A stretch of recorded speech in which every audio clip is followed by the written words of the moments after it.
아침을 뉴스로 깨웁니다. YTN 라디오 김호성의 출발 새아침. 여러분 안녕하십니까? 출발 새아침 김호성입니다. 한반도의 평화가 정착되어야 본격적인 경제협력이 이루어질 수 있습니다. 문재인 대통령이 어제 제73회 광복절 경축사를 통해서 평화가 경제임을 거듭 밝혔습니다. 15분간의 연설 내용에는 평화란 단어가 21번, 경제란 단어가 19번 언급됐습니다. 구체적으로 동아시아 철도 공동체 비전을 제시했습니다. 길이 나야 사람이 오가고 만남 속에서 소통이 이뤄집니다. 소통해야 공감대가 형성이 되죠. 공감대는 공동체의 근간입니다. 문재인 대통령은 이 같은 공동체가 우리의 경제 지평을 북방 대륙으로 넓히고 동북아 상생 번영의 대동맥이 돼서 동아시아 에너지 공동체와 경제 공동체로 이어질 것이라고 밝혔습니다. 엊그제 이 시간을 통해서 한반도 철도와 시베리아 횡단 철도 연결 이슈에 대해서 자세히 다뤘습니다만 모쪼록 대통령의 구상이 북한의 비핵화 일정과 맞물려서 3차 정상회담을 통해 보다 더 가시화되기를 희망합니다. 오늘 1부에서는요. 더불어민주당 남북경협특별위원장 맡고 계시죠. 김경협 의원을 연결해서 대통령의 8.15 경축사에 담긴 내용의 실천 방안에 대해서 알아보도록 하겠습니다. 2부에서는 외교통일위원회 소속이시죠. 자유한국당 유기진 의원을 연결해서 8.15 경축사에 대한 제1야당의 입장은 또 어떤지 들어보도록 하겠습니다. 8월 16일 목요일입니다. 잠시 후 출발하겠습니다.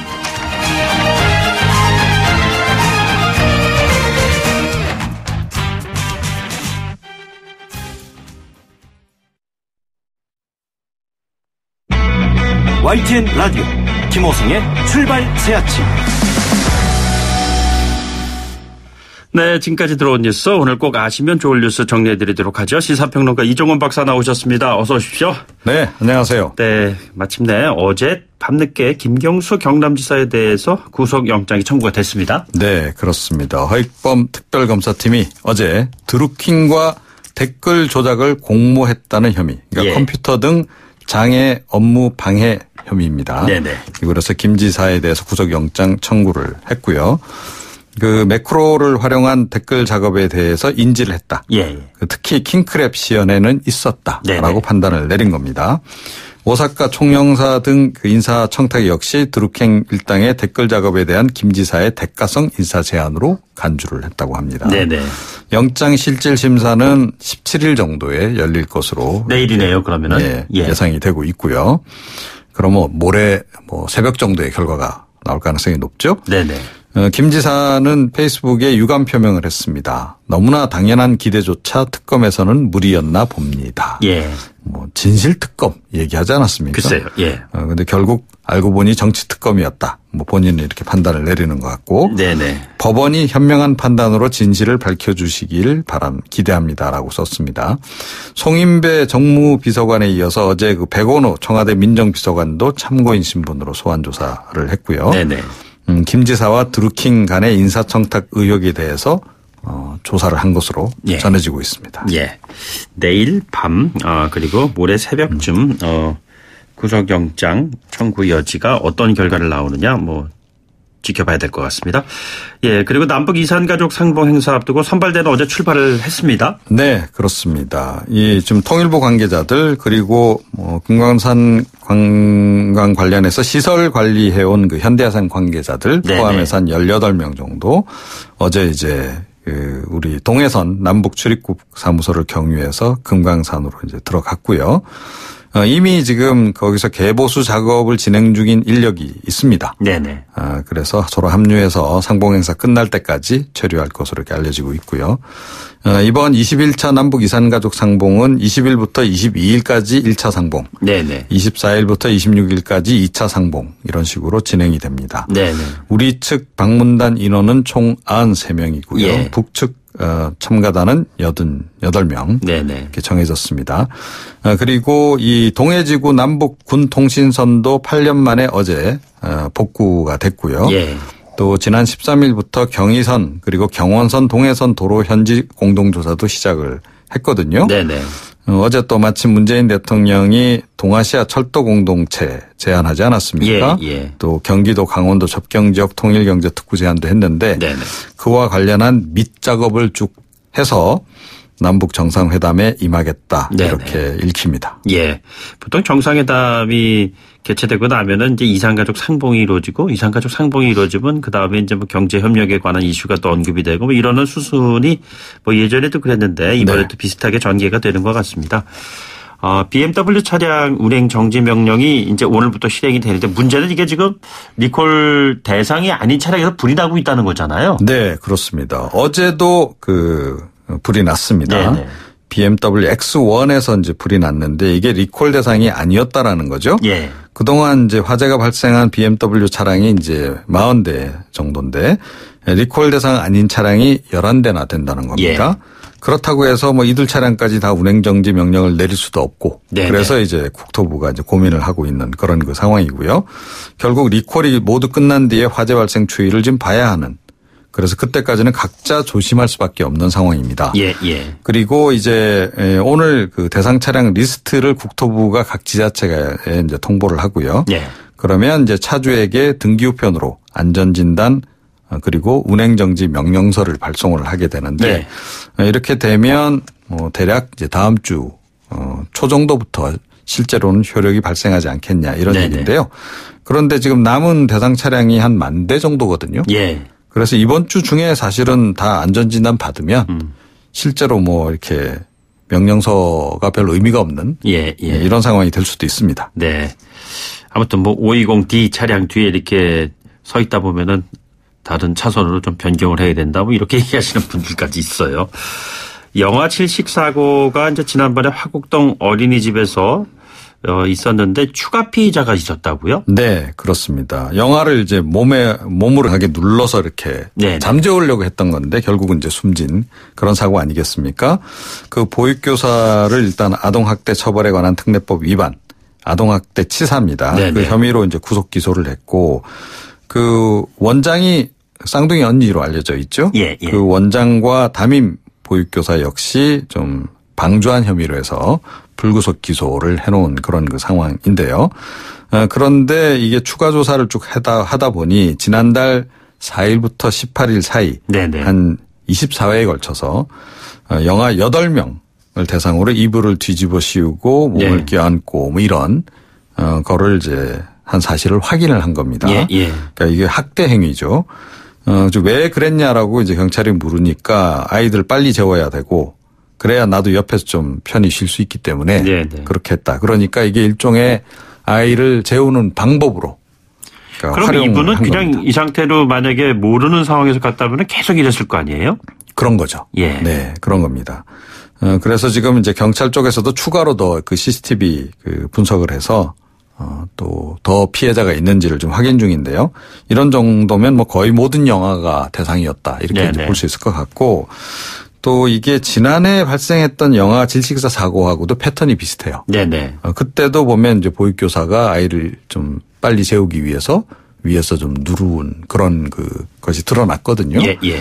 그래서 이게 일종의 어린이집의 그 보육교사들 아동 재우는 일종의 매뉴얼이랄까? 네네. 이런 식으로 이게 전수되는 거 아닌가. 예. 그런 우려도 일각에서 제기는 되고 있습니다. 뭐 표현을 제대로 하지 못하는 영아들을 대상으로 해서 이렇게 이것도 뭐 결국 인권의 문제일 텐데요. 참 그러니까 큰일입니다. 보육교사들 사이에서 아이 일찍 재우려면 이런 식으로 하면 돼. 예. 이런 식으로 이게 좀 퍼져 있는 게 아니냐라는 거죠. 예. 그리고 저는 그 성수대교 그 붕괴 사고가 정말 연상됐었어요. 이 사고 보면서 이탈리아 고속도로 교량 붕괴 사고가 정말 이게 남의 일 같지 않다 이런 생각하시는 분들 많겠어요. 진짜. 예, 그렇습니다. 갑자기 그냥 확 무너져 내리면서 차량들이 다 그냥 떨어져 내리고 사람이 막 하늘로 날아가고 막 이런 상황이 이제 벌어진 거 아니겠습니까? 이거로 해서 지금 이제 이탈리아 총리 같은 경우는 이제 12개월 국가 비상사태까지 선포를 한 그런 상황입니다. 우리도 뭐 94년에 성수대교 붕괴 사고 체험이 있고 지난해 또 이 공사 중이었긴 합니다만 평택 그 국제대교 붕괴 사고도 있지 않았습니까? 그런데 이게 문제는 뭐냐면 최근에 건설한 우리 그 국내 고속도로를 보면 대부분 이 고가로 해서 이 교량과 터널로 쫙 연결을 다 해놨습니다. 그래서 이 상당히 그럴 이제 개연성들이 좀 있는 그런 그 상황인데다가 실제로 그 최근에 비슷한 사고가 좀 발생했어요. 지난달 23일에 서울 외곽순환 고속도로에서 그 송추 1교가 끝나는 지점 도로하고 교량을 잇는 금속 물질이 있는데요. 네네. 그 신축 이음 장치 설치된 곳이 뭐 폭염 때문이라고 하는데 한 4cm 정도 솟아올라서 차량 운행이 통제된 그런 일이 있었고요. 또 6월 25일에는 부산 울산 고속도로 그 만화교 신축 이음 장치가 도로 위로 솟구쳤습니다. 네네. 그래서 차량 수십여 대가 파손되는 일도 있었거든요. 이게 왜 솟구쳤겠습니까? 양쪽에서 압력을 받으니까 솟구친 거거든요. 이 얘기는 뭐냐면 상판이 굉장히 불안정할 수도 있다라는 얘기입니다. 그래서 당시에도 이제 국내에서도 부실 시공 논란이 일기도 했는데 고속도로 교량이 굉장히 많기 때문에 이 고속도로 교량에 대한 전수조사 같은 거를 좀 실시를 해봐야 되지 않겠나. 특히 이번에 폭염도 심하고 그래서 이게 많이 뒤틀리거나 이랬을 수도 있는 거 아니겠습니까? 글쎄요. 네. 뭐 이상 기후 속에서 또 다른 사고가 우리나라에서 또 벌어지지 말라는 법이 없으니까요. 정말 예방 철저히 해야 될 것 같습니다. 네, 오늘 말씀 고맙습니다. 네. 네, 지금까지 이정훈 시사평론가였습니다.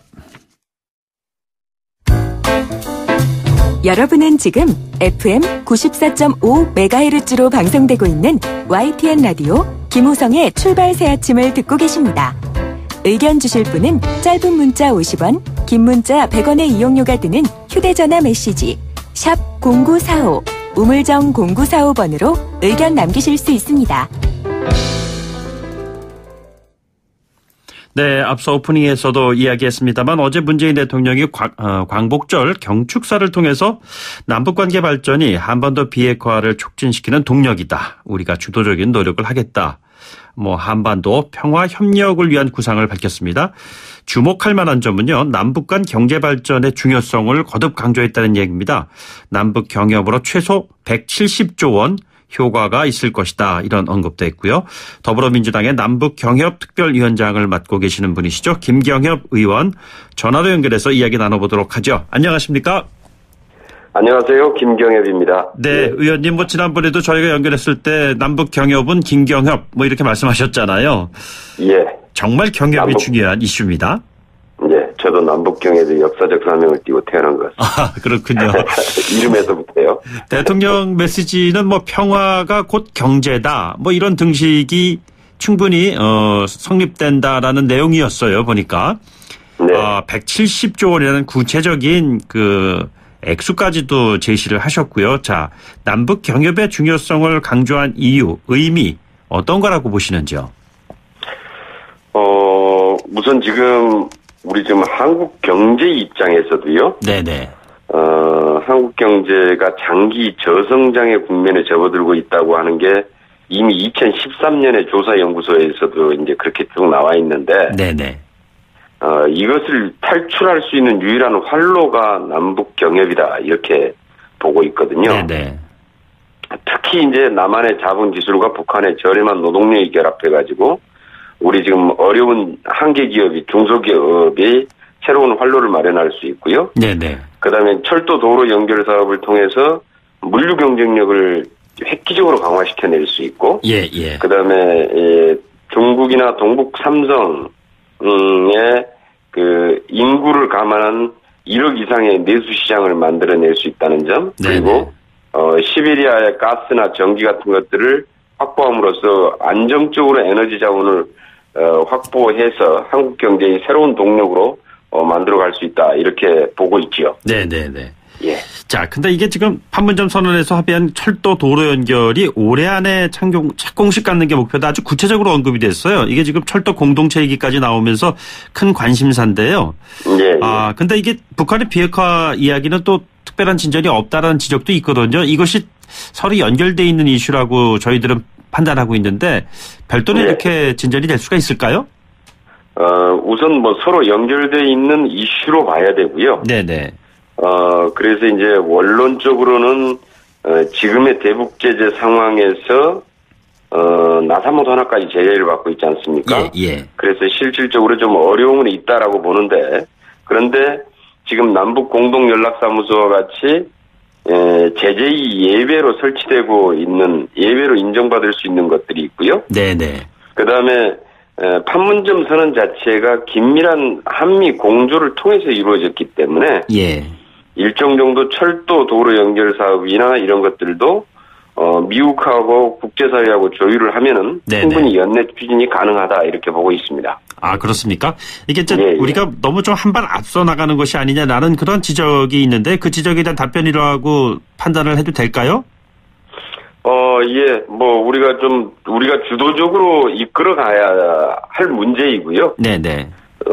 직접 우리가 그 당사국으로서 그동안에 이제 그렇게 우리가 중재자 역할도 하고 때로는 촉진자 역할도 해오면서. 네네.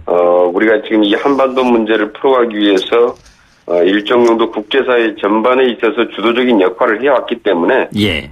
그런 차원에서라도 우리가 좀 더 좀 적극적으로 나서고 이것을 촉진해 나갈 필요가 있다 이렇게 보고 있습니다. 예. 보수 야당에서는요. 최근에 북한이 뭐 대북 제재라든가 남북 경협에서 우리 측의 적극적인 보다 큰 액션 또 압박, 재촉 이렇게 하고 있고 우리 정부가 거기에 대해서 너무 좀 끌려가는 것이 아니냐 이런 지적을 하고 있습니다. 어떻게 생각하시는지요? 개인적인 거래 관계에서도 기브 앤 테이크는 상식이죠. 예, 네. 하물며 이제 국제 관계 내 거래나 협상에서 기브 앤 테이크는 기본으로 보고요. 예.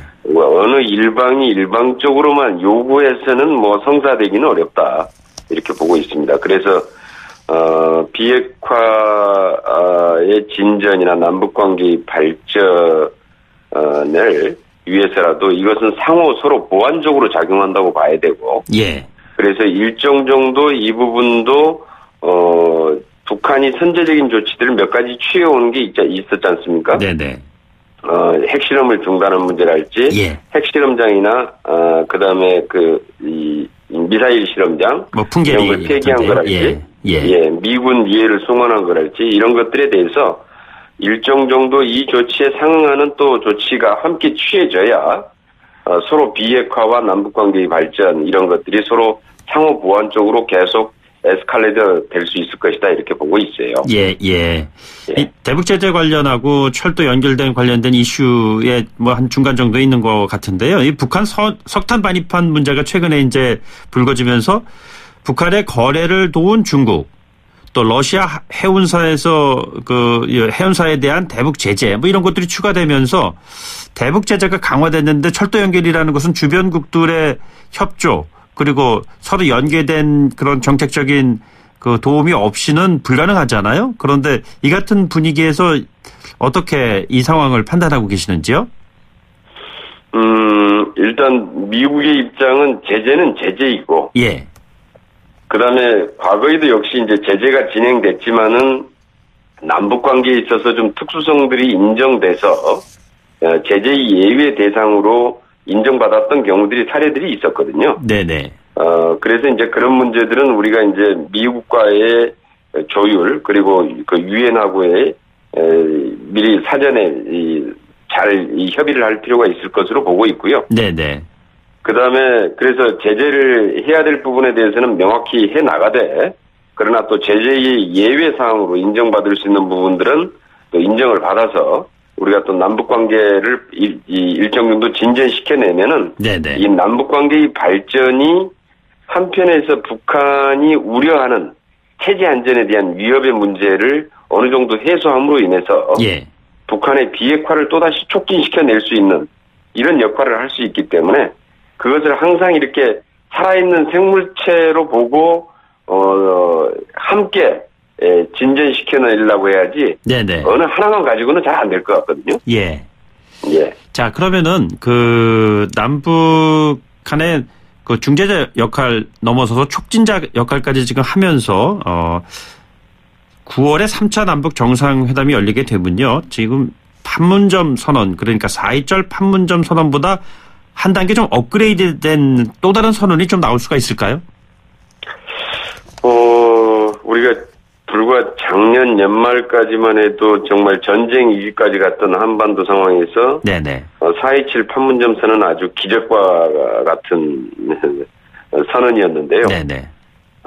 사실 이보다 더 큰 선물을 기대하는 것은 욕심이 아닐까 생각하면서도 또 기대를 하게 되는 것은 사실이죠. 예. 어제 광복절 경축사에 언급됐던 철도도로 연결 사업이 좀 더 구체적인 방안으로 네. 실현될 수 있는 방안들을 만들어내거나 동아시아 철도 공동체 구상과 관련된 구체적인 그림이 나올 수 있지 않을까 이렇게 생각을 하는데요. 네네. 우선 이 평양에서 다시 남북 정상이 만난다는 것만으로 한반도의 비핵화와 평화 체제 구축에 한 걸음 더 크게 다가갈 것으로 이렇게 보고 있습니다. 예, 동아시아 철도 공동체 조금 전에 언급해 주셨는데요. 이 부분에 대해서 좀 설명을 좀 해주신다면요. 구체적으로 뭘 말하는 것이죠? 어제 문재인 대통령께서도 동아시아 철도 공동체를 제안하면서 예로 든 것이 네네. 유럽 석탄 철강 공동체거든요. 예. ECSC라고 하는데요. 네네. 그런데 이 유럽 석탄 철강 공동체를 보면은 예. 이게 2차 세계대전 이후에 전쟁으로 인해서 유럽이 초토화되어 있을 때 프랑스를 중심으로 해서 유럽의 경제 재건을 위해서 예. 모든 국가가 필수적인 석탄이나 철강을 공동으로 관리하자는 기구를 만든 것인데요. 네네. 이게 사실 이제 유럽 경제 공동체를 만들어냈고, 예. 그다음에 궁극적으로는 40년 후에 EU 유럽 연합을 출범하게 됐던 모태가 되었던 것이죠. 그래서 이제 이 사례를 보면은 결국은 지금 동아시아 6개국의 이 철도 공동체도 이후에 이것이 발전을 해 나가면은 단지 시장 공동체뿐만 아니라 에너지 경제 공동체로 발전을 해낼 수 있고, 예. 다자간 안보 협의체까지 궁극적으로 네네. 만들어낼 수 있지 않겠느냐라는 전망까지를 보고 있는 것 같습니다. 예, 예. 자, 네. 그러면은 최근에 비핵화 협상 관련해서 미국과 북한 간의 종전선언, 선비핵화 이 부분에 대해서 이견들이 좀 엇갈리고 있는데 이 두 가지 이슈가 동시에 테이블 위에 올려질 수 있을 것이다. 이런 전망도 있습니다. 어떻게 보고 계시는지요? 아마 실질적으로 이 부분은 동시에 테이블에 올라오게 될 것 같습니다. 네네. 네, 지금까지 이제 문제가 비핵화를 해야 종전선언을 하겠다는 미국의 입장과, 예. 그다음에 또 북한의 입장에서는 종전선언을 해야 비핵화는 진척될 수 있다라고 얘기하기 때문에 예. 일정 정도 이 문제는 동시에 거론될 것이고요. 예, 예. 그다음에 종전선언 플러스 이제 북한 입장에서는 사실 내심으로는 제재 완화가 일정 정도 이루어지기를 지금 바라고 있는 거죠. 네네. 그래서 그런 문제들까지 함께 아마 논의가 될 것으로 이렇게 예상하고 있습니다. 예. 조금 전에 말씀하셨습니다만 북한산 석탄 반입된 거와 관련해서요. 정부의 예. 비호가 있다 이런 주장을 하면서 제1야당에서도 공세를 좀 강화하고 있습니다. 앞으로 이 문제를 민주당 차원에서는 어떻게 다룰 예정이신지요? 지금 이미 조사가 아주 철저하게 진행되고 있고, 네네. 그다음에 개중에서는 많은 부분에서 북한산 석탄이 아닌 것으로 이미 확인이 된 부분도 있고요. 예, 예. 그다음에 지금 현재 이 조사가 진행되는 부분에서는 관세청에서 철저하게 조사해서 그것은 아주 엄격하게 법대로 해서 처리를 하겠다라는 방침이기 때문에, 네네. 그것을 그것대로 진행을 하면 될 것 같고요. 예, 예. 이러한 남북 관계에서 어떤 사안들의 문제를 가지고 자칫 이게 정쟁의 수단이나 이런 것으로 이용되게 될 경우에는, 네네. 이 사실 남북 관계 발전이나 국제 외교적인 문제에 있어서는 굉장히 부작용을 초래하는 경우들이 많이 있습니다. 네네. 예, 그래서 그런 부분들은 상당히 좀 신중하게 판단해야 될 문제인 것 같고요. 네네. 그래서 일단 지금 현재 정부에서 특히 관세청에서 지금 조사해 나간 대로 그 결과를 좀 두고 보면은 될 수 있을 것 같습니다. 알겠습니다. 마지막 질문 드리겠습니다. 어젯밤에 김경수 경남지사에 대한 구속영장이 청구됐습니다. 어떤 입장이신지요? 영장을 청구할 만한 어떤 근거를 발견하지 못했는데요. 네네. 일단 좀 특검 입장에서 상당히 좀 특검의 체면도 있어서 그런지 굉장히 좀 무리수를 두고 있지 않는가 이렇게 보고 있고요. 예. 그것은 아마 이제 법원에서 판단하겠지요. 네네. 알겠습니다. 여기까지 듣죠. 오늘 말씀 고맙습니다. 예, 감사합니다. 네, 지금까지 더불어민주당의 김경협 의원이었습니다. 1부 마치겠습니다. 2부에 돌아오겠습니다. 소통의 아침을 여는 공정한 목소리 YTN 라디오 김호성의 출발 새 아침. 네, 출발 새 아침 2부에서는요. 1부에 이어서 이번에는 그 야당의 입장을 들어보는 시간 마련해 보도록 하겠습니다. 잠시 뒤에 돌아오겠습니다. YTN 라디오 김호성의 출발 새 아침. 네, 앞서 1부에서 문 대통령이 광복절 경축사를 통해서 밝힌 남북관계 발전과 경제협력의 중요성 그리고 북미 비핵화 협상 과정에서의 우리 정부의 역할 이런 집권 여당의 입장을 들어봤습니다. 이번에는 제1야당의 목소리를 들어보도록 하겠습니다. 자유한국당의 북한산 석탄 수입 의혹 규명 특별위원회 위원장직 TFT 단장 맡고 계시죠? 유기준 의원을 전화로 연결해 보겠습니다. 안녕하십니까? 네, 안녕하십니까? 유기준입니다. 네, 의원님 과거에는 유통위원장까지도 맡으셨잖아요. 그래서 네. 경축사 이후 전개될 3차 남북 정상회담 관련된 이슈를 누구보다도 잘 말씀해 주실 수 있을 것 같다라는 그런 판단에 따라서 저희들이 연결을 했습니다. 네, 어제 그 대통령의 그 경축사 메시지 어떤 부분에 가장 주목하셨는지요? 메시지를 다양하게 말씀을 하셨는데요. 네네. 저희들이 좀 주목하는 거는 지금 9월 달에 9월 안에 남북 정상회담이 예고되어서 또 다른 진전이 있을 수도 있다고 봅니다만은 우리 국민들 또 저도 많이 관심 가지고 있는 것은 북한의 핵 폐기인데 이게 비핵화란 말이 언급은 있었습니다만은 구체적으로 강조되지 않은 점들에 대해서는 좀 상당히 좀 실망스러운 점인데요. 또 만일에 다음 달에 이제 김정은 국무위원장 만나가지고 핵 폐기를 본격적으로 또 구체적인 로드맵을 관련시켜서 언급을 하지 않는다면은 1, 2차 남북 정상회담은 무엇 때문에 한 건지 국민들이 좀 많이 의아할 것으로 생각합니다. 일단 그 남북관계 발전은 북미관계 진전에 부수적인 효과가 아니고요. 한반도 비핵화를 촉진시키는 동력이다. 이런 얘기도 대통령께서 언급을 하면서 북핵 위협이 줄어든 역사적인 사실이 이 같은 사실들을 뒷받침한다라고도 언급을 했습니다. 일종의 그 신뢰관계, 남북 간의 신뢰관계에 대한 강조인데요. 1차, 2차에 거친 신뢰관계 구축 그리고 그것이 3차에 걸쳐서 보다 더 진전된 방안이 나올 수 있을 것이 아니냐, 이런 예측들인데요. 그에 대한 생각은 어떠신지요? 물론 신뢰관계가 바탕이 되어서 남북 간에 이제 평화 공존을 하고 또 그에 대해서 더 이상의 북한으로부터 핵 위협이라는 이런 게 없어지면 좋겠습니다만은 이전의 사실관계를 좀 살펴보니까 김대중 정부에서 햇빛 정책을 추진하면서 2000년에 남북 정상회담 한 적이 있습니다. 근데 그 다음에 바로 북한이 NLL에서 도발을 했고 또 2차 연평해전을 일으킨 바 있습니다. 또 2002년에는 월드컵이라는 행사를 치르고 있을 때 북한이 서해에서 2차 연평해전을 일으켰는데 그때 우리 큰 충격을 받지 않았습니까?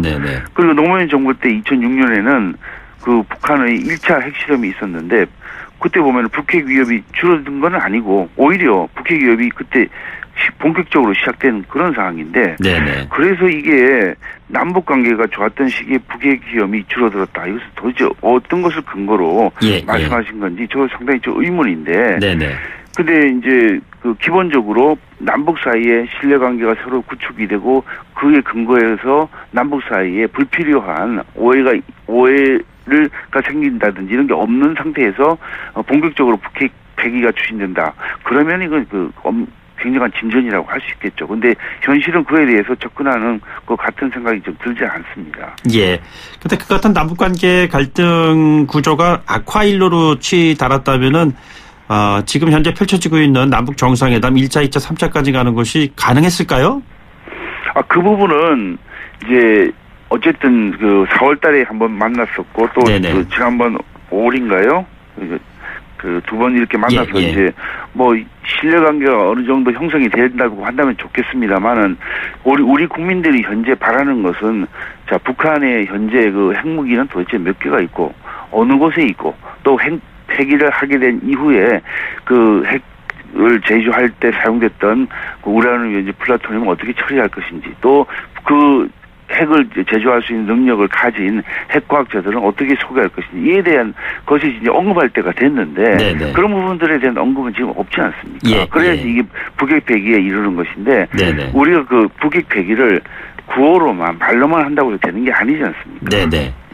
자, 그럼 비핵 폐기에 대한 이슈는 뭐 나중에 조금 더 언급해 보기로 하고요. 이 네. 비핵화를 할 경우에 한다는 걸 전제로 하는 것이죠. 경제 효과가 있을 것이다 하면서 남북 경제 협력에 많은 그 강조점을 두었는데요. 평화가 곧 경제 이런 메시지에 대한 입장은 어떻게 가지고 계시는지요? 예, 기본적으로 그 부분도 저희가 뭐 동의를 합니다만은 그동안에 있었던 많은 일들이 그렇게 되지 않았던 부분들을 좀 먼저 우리가 살펴봐야 될 필요가 있는데요. 네네. 뭐 북한하고 우리가 평화 공존을 위해서 많이 노력을 했었고 또 북한에 필요한 여러 가지를 많이 지원을 하고 그랬습니다만은 그동안에 나타난 가시적인 효과는 그게 아니고 오히려 북한이 우리 기대하는 반대로 간 적이 좀 많이 있었지 않습니까? 예, 예. 그래서 이번에 그 1차 남북 정상회담을 했고 또 앞으로 또 3차도 곧 있을 예정입니다만은 거기에서 우리가 가장 중요한 것이 물론 그 남북 간의 경제적 그 평화 공존 이것은 이제 그 뒤에 이루어질 수 있는 일이라고 저는 봅니다만은 네네. 먼저 북핵의 폐기가 좀 완벽하게 이루어지고 그걸 바탕으로 해서 이제 남북 간에 더 이상의 전쟁 위협은 없고 남북 간에 이제 공존이 된 그런 상황에서 경제적 공동체라든지 어떤 함께 할 수 있는 경제적인 일들을 한다고 하면은 예. 이런 것들이 진정으로 이루어질 수 있겠죠. 네네. 가을 그 남북 정상회담에서는요, 이 비핵화 협상을 위한 일종의 중재자론, 촉진자론을 현실화시킬 수 있는 교두보 역할을 좀 할 수 있지 않겠는가라는 기대가 있습니다. 실제로 폼페이오 미 국무장관도 곧 방북할 예정이고요. 우리 측에서 이 같은 역할을 충분히 해낼 수 있다고 보시는지요? 아니면 그 반대 입장이신지요? 먼저 현재 국제사회에 있어서는 북한이 핵을 폐기하기 전에는 경제 제재의 대상으로 돼 있지 않습니까? 네네. 근데 이것을 우리가 어떤 것을 기점으로 또 계기로 해서 이걸 풀 수 있다고 생각할 수도 저는 있다고 봅니다만 예, 또 한편으로는 국제사회의 엄연한 현실은 북한이 핵 폐기를 하지 않는 한 또 계속해서 이제 그런 핵 강국을 지향하는 한 이것은 국제사회 제재에서 벗어나기 어려운 것이기 때문에 이것부터 네네. 먼저 국제사회와 서로 협력을 해서 경제적 제재가 되는 부분을 해제하고 그 다음에 이루어질 수 있는 일이지 네네. 엄연하게 북한에 대한 경제적 제재가 현재 이루어지고 있는 상황에서 그보다 더 나아가는 이 말을 할 수 있다. 이건 좀 굉장히 좀 추상적이고 예. 비현실적인 이야기가 될 수도 있다고 저는 생각합니다. 그렇습니까? 네. 남북 정상회담 이후에 유엔 총회에서 열릴 예정인 종전 선언에 대한 기대, 뭐 이런 부분이 비핵화 협상과 맞물려 가지고 같이 동시에 테이블 위에 올려져서 빅딜이 이루어질 수 있을 것이다라는 전망도 있습니다. 어떻게 판단하십니까? 종전선언이 지금 예정돼 있는 것은 아니고요. 네네. 그렇게 기대를 한다는 뜻 아니겠습니까? 네, 기대하는 것이죠. 예. 근데 이제 종전선언도 마찬가지입니다. 이게 비핵화를 추동하기 위해서 연내 종전선언이 필요하다 이렇게 해서 말씀을 하실 수도 있겠습니다만 저는 이게 오히려 반대가 돼야 된다. 네네.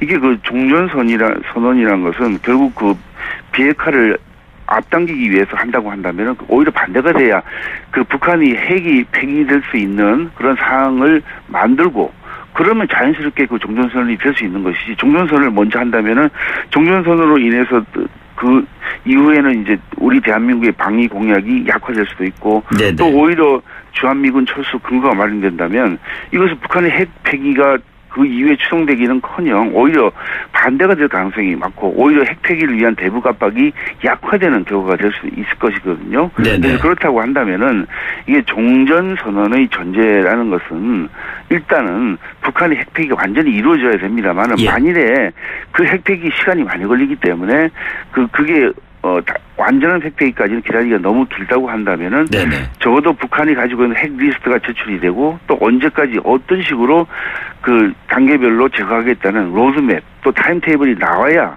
또 그리고 객관적으로 검증단이 북한을 방문해서 핵 리스트의 진실성을 확인한 이후 이 종전선을 검토할 수 있는 것인데 네네. 종전선을 먼저 한다고 한다면 이것은 조급성을 드러내는 거죠. 예, 오히려 순서가 바뀌어야 된다는 말씀이시군요. 예.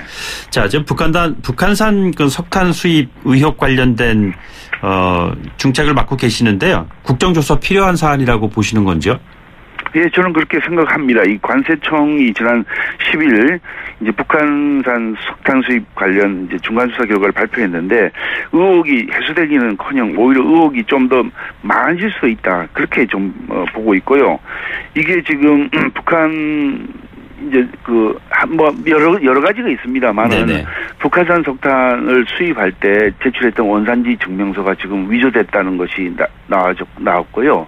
그다음에 북한산 석탄이 내는 발열량을 추정하는 어떤 증명서 그 부분도 지금 현재로서는 위조됐다 그런 말이 좀 나오고 있거든요. 그 다음에 이제 지난번에 들어온 선박 진용호가 되겠습니다만 예. 8월 10일에 관세청이 발표를 했고 이게 거의 10개월에 걸쳐서 수사를 해서 그 결과를 발표했는데 진용호라는 선박은 8월 초에 들어와서 8월 7일 출항을 했습니다. 네네. 그런데 이게 이제 유엔 결의안에 안보리 유엔 결의안에 의하면은 북한산 선박을 실어 나른 선박이 입항하게 된 경우에는 선박을 억류하도록 돼 있는데 네네. 8월 초라면은 아마 수사 결과 거의 마무리가 돼가지고 그 선박이 북한 선박을 싣고 왔구나 이렇게 거의 알 수 있는 그런 상황일 텐데 그것도 억류 조치를 취하지 않고 나가게 해가지고 이제는 그 선박을 우리나라 항구에 못 들어오게 하는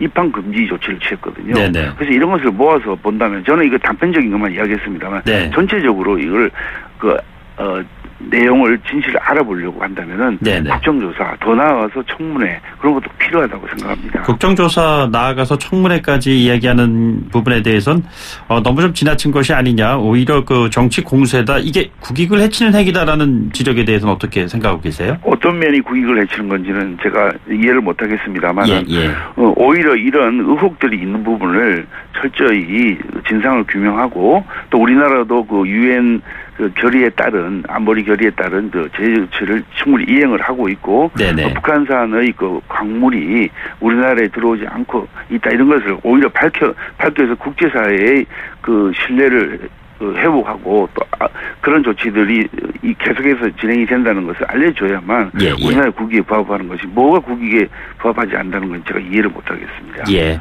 이게 보면 몇몇 업체의 일탈 행위이지 마치 정부가 유엔 안보리 결의안을 위반한 것으로 이렇게 확대하는 것은 타당치 못하다 뭐 이런 지적에 대한 질문이거든요. 그런데 그렇게 보지 않으신다는 말씀이시잖아요. 어느 부분을 그렇게 지적하시는지는 제가 이해를 못하겠습니다만 아까 말씀드린 대로 이게 전체를 파악을 해서 그에 대한 것을 가지고 우리 국제사회에 있어서 안보리 이번에 이제 밝혀진 부분을 이제 안보리에 보고를 한다고 지금 제가 이야기를 들었습니다만 그렇게 해서 그동안에 북한산 석탄이 들어온 의혹이 밝혀졌으니까 앞으로는 그런 일을 하지 않겠다는 부분을 국제사회에 알려주는 것이야말로 우리가 국제사회로부터 구성원으로서 결의안을 이행을 하고 또 그에 대한 신뢰를 회복하는 그런 지름길이 되겠죠. 알겠습니다. 의원님 오늘 아침 말씀은 여기까지 듣죠. 고맙습니다. 네, 고맙습니다. 네, 자유한국당의 유기진 의원이었습니다. 네, 오늘 말복입니다. 3부에서는요, 말복의 이 개고기 식용 문제가 여전히 지금 뜨거운 이슈 가운데 하나이지 않습니까? 청취자 여러분들의 의견도 좀 기다리도록 하겠습니다. 8시 뉴스 듣고 찾아오겠습니다.